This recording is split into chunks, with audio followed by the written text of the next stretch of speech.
So we're going to talk about professionalism a little bit today, and one of the things you need to know is when I took over the program 4 years ago, it was a wonderful pre-med program or pre-health program. We tend to overemphasize medicine, but as I took seriously the title of the program, the Pre-Professional Health Sciences Program, I was attuned to, or the thing that stood out to me was the idea that it was a pre-professional program.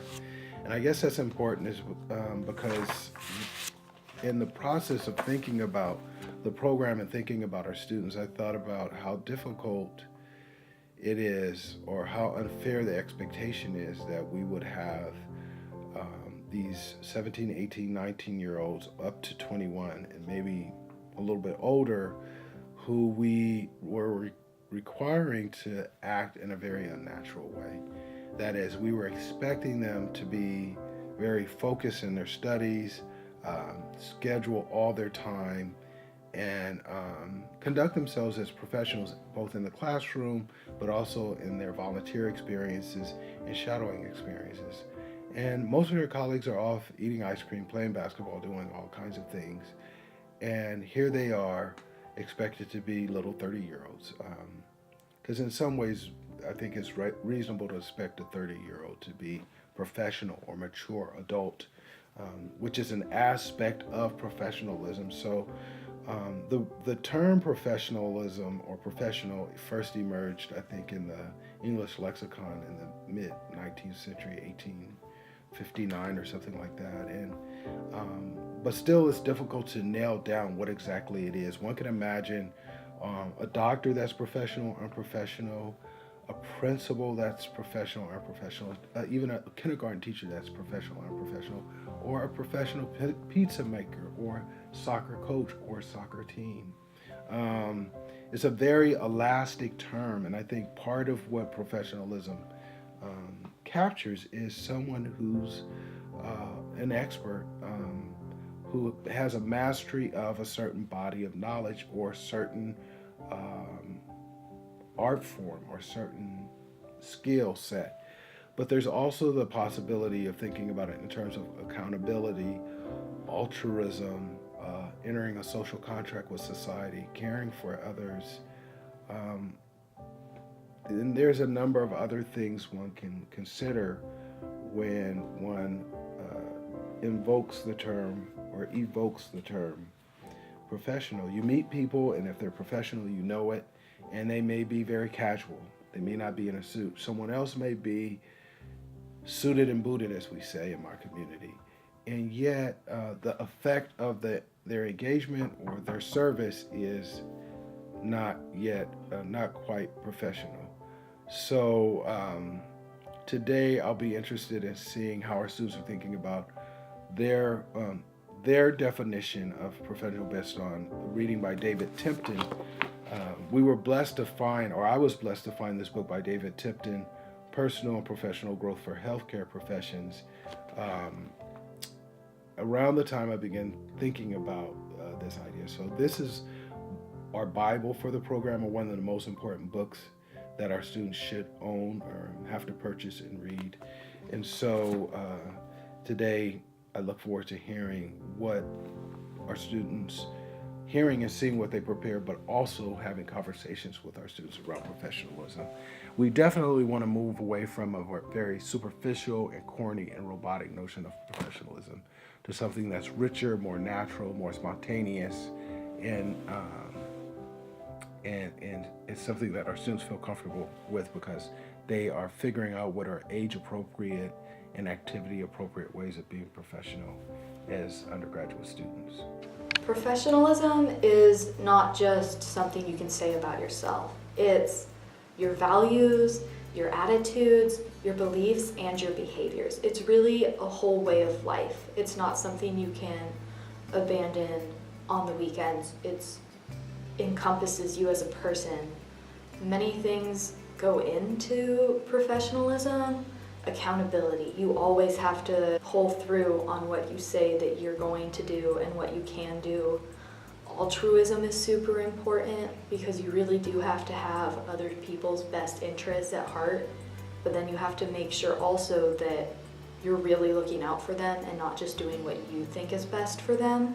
You're also promising excellence in all you do, constant improvement. You can never stop learning. You always need to just know that you're not a finished product and that there's more that you can do to become better. You just have to know that you have a great sense of duty, you have a purpose, it impacts so many people, and you can't just drop that to do something else. Honor and integrity are super important. There are so many high standards for people in medical fields. You really have to be able to take those standards upon yourself and apply them in all aspects of your life. And then most importantly, you really need to respect others. You need to value them for who they are. You need to value their beliefs. Otherwise, you won't help them as well as you could. Well, yes, you can be a person of a profession. You can have mastered the knowledge. You can be very autonomous. You can copy behaviors.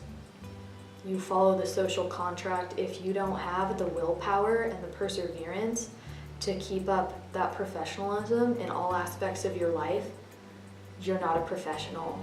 You're posing as a professional. Being professional in school can be an aid in preparing for your future.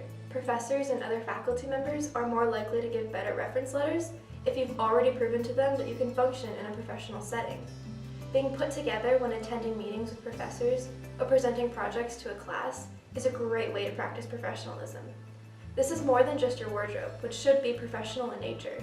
Being well prepared is just as important as how you look. Take as many opportunities as you can to practice being professional while you're a student, because it's better to make mistakes now than to be in the actual workforce. Being professional in an academic setting includes turning assignments in on time, writing papers in an academic tone, and communicating well with classmates and professors. Professionalism doesn't have to wait until you enter the workforce. Professionalism at work is another area of life that is extremely important when making impressions. This is a place where you will spend a lot of your time and is an environment where you will want to work very hard to succeed in. This starts the moment you walk into your career. While what you wear is important, it is not the end-all be-all. Wearing closed-toed shoes, nice tops, and professional pants and skirts is an easy way to show that you are trying and that you care about your career. This also shows your coworkers and supervisors that you are dressing for success. Another way you can show professionalism in the workforce is through listening actively and empathetically, asking appropriate questions, and understanding different points of view. This shows you are engaged and you are ready to learn. When working with people, there will be encounters with individuals who see life differently than you, and it is important to handle those people in the same respect as you would friends and respected individuals. Difficult conversations can and will happen in the workforce, and it is important to handle those situations in an understanding and open manner. This includes general rules like not gossiping, keeping disagreements professional and not personal, and not having large egos. Knowing that some people hold more power than you is okay and should be something that you're thankful for, not angry about.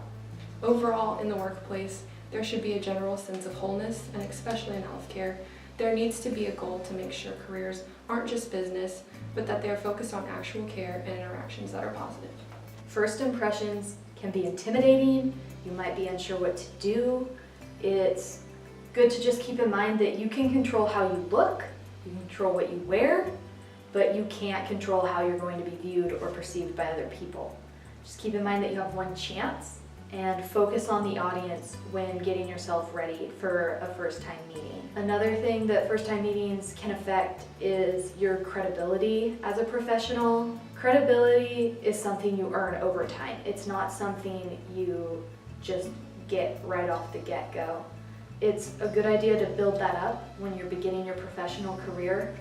A great way to show your start to credibility is curiosity and willingness to learn. You should just keep in mind that no task is going to be beneath you, otherwise people will think you might be conceited. Everyone makes mistakes, and that can affect your credibility. You just need to be accountable for those mistakes, and you need to just try to fix them when you do make a mistake. And then a great way to add credibility to yourself is to get along with your coworkers. If you're familiar to them, they might put more faith in you and what you can do because they've seen what you can do.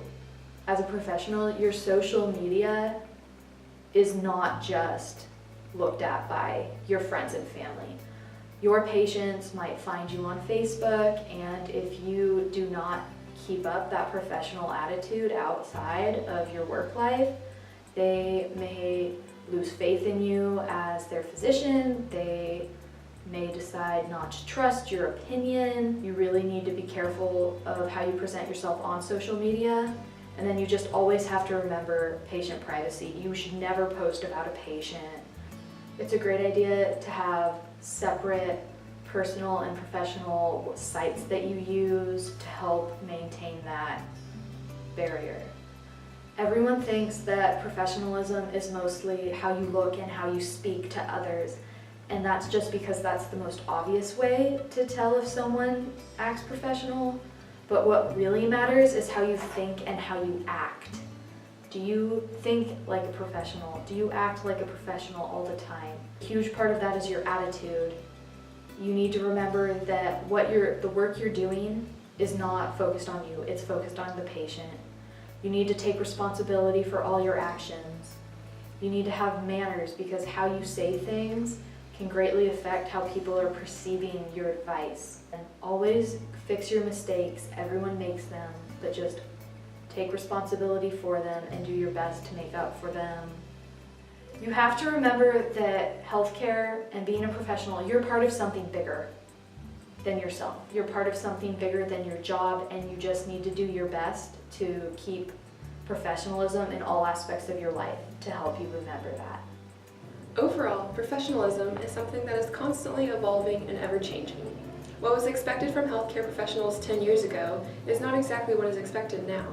Professionalism, just like all other aspects of healthcare and life, is not a stagnant idea and should evolve, or else there is no progress being made. With that being said, there are different settings where professionalism looks different. As we talked about, professionalism looks different for students than it does for working professionals. In some aspects, though, this is reassuring as a student, because professionalism is something that you can constantly be growing in and working towards bettering yourself at daily. As a student, and even beyond, you can practice professionalism in many settings and interactions, because there is not just one area of life to be professional in. While these tips are helpful, professionalism is mostly about how you think and act, and if you are working at those two goals, you should be improving. Lastly, it is never too late to start practicing professionalism, and this should be something that you start now and carry with you throughout your whole professional life. Interprofessional relationships are an important part of professionalism. Properly communicating with your coworkers is key to good teamwork and a better workspace. Learning how to properly communicate is an important skill to learn as soon as possible. Responding to emails in a timely manner and having a professional signature are just a few things that can make your communication more professional. Don't use texting language or emojis when communicating in a professional manner. Always be sure to check your spelling, grammar, and the recipients of your email. Having a good understanding of the types of personal relationships in your workforce can aid in a better community. There's a difference between talking to a colleague versus talking to a supervisor. It is very likely that your supervisor might be from a different generation as you. So knowing what that generation's definition of professionalism is can be helpful when working with them. There are also simple, unspoken rules that many professionals might expect. Thank you notes can be a simple gesture that really shows your colleagues and supervisors that you appreciate all the work they are putting in.